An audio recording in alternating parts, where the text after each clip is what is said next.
All right, today we're diving deep into the book 10 Rich Habits. We're going to explore the simple daily practices that really separate the wealthy from everyone else.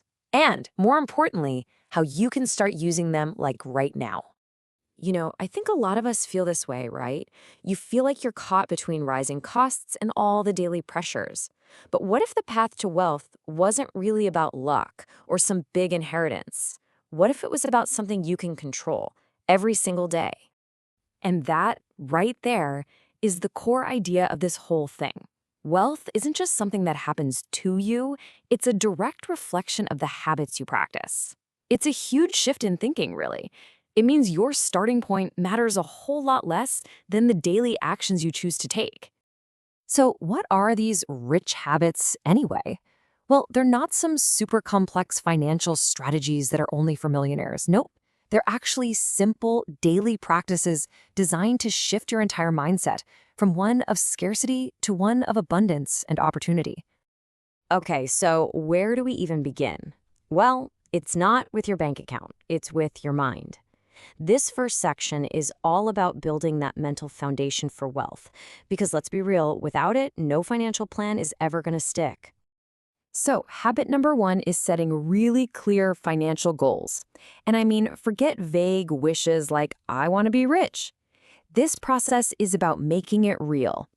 First, you've got to be incredibly specific with exact amounts and timelines. Then, and this is huge, you physically write it down. It does something in your brain that makes it a real commitment. From there, you create a concrete action plan. And lastly, you visualize what it's going to feel like to get there. See?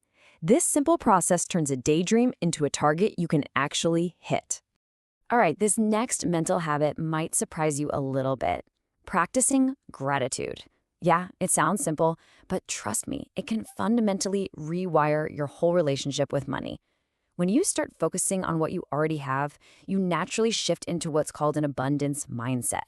And what this does is it makes you way more resilient when you hit a setback, and you're a lot less likely to do that impulsive spending that just wrecks your goals. So you've got your goals set, your mindset is tuned for abundance. That's fantastic.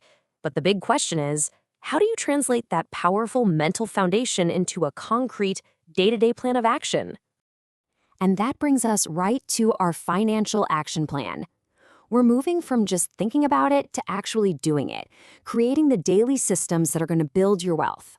Now, the cornerstone of any good action plan is a budget. A really great place to start is the 50-30-20 rule. It's a super simple but powerful way to think about it. 50% of your income goes to your essential needs, 30% is for your wants and lifestyle, and then a non-negotiable 20% is dedicated to savings and paying down debt. Let's just focus on this number for a second, 20%. This single slice of your income, this is the engine of your entire wealth-building machine. Think about it. The other 80% basically maintains your current life, but this 20% is what's actively building your future. It is absolutely the most important part of the whole equation. So, what's the secret to making sure that 20% actually gets saved? It's simple. You have to pay yourself first. And that means you automate it. You set up a recurring transfer for the very day you get paid. That way, the money for your future is already put away before you even get a chance to spend it on something else. It's a game changer. Any good plan needs a regular checkup. To stay on track, you've got to review your finances every month. That means checking your cash flow. Is more money coming in than going out? It means looking at your balance sheet. Is your net worth actually growing? And it means reviewing your investment portfolio to make sure it's still on track with your goals. This isn't just about staring at numbers. It's about understanding the story your money is telling you. Okay, so once you've really mastered managing your money, it's time to hit the accelerator. This next section is all about fueling your growth and moving from just being financially stable to creating true long-term wealth. And this brings us to an absolutely crucial point. The most valuable asset you have is you. Investing in your skills, your knowledge, your financial literacy, that's not a cost. It's a direct investment in your ability to earn more. The more you learn, the more you can earn. It's that simple. A huge part of long-term growth is moving beyond just a single paycheck. I mean, think about it. Relying on one job leaves you really vulnerable and it puts a cap on your potential. The real goal is to diversify.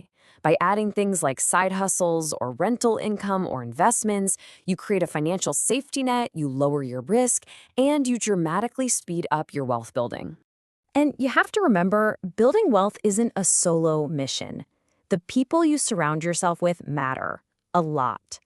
When you network with motivated, like-minded people, you create this powerful ecosystem for sharing knowledge, for holding each other accountable, and for opening doors to new opportunities you would have never found on your own. So finally, all of these habits, the planning, the saving, the growth, they all come together and lead to a deeper, more profound understanding of what it actually means to be wealthy. This leads us to the final and maybe the most profound habit of all, giving back. And this isn't something you do only after you're rich. It's actually the ultimate expression of an abundance mindset. When you contribute to your community, you create this positive ripple effect that not only helps other people, but enriches your own life in ways you can't even imagine. Look, this whole journey of building habits will absolutely transform your finances, but maybe more importantly, it makes you stop and define what a rich life actually means to you. So as we wrap this up, I'll just leave you with this question to think about. Beyond all the numbers, what does a life of abundance really look like for you?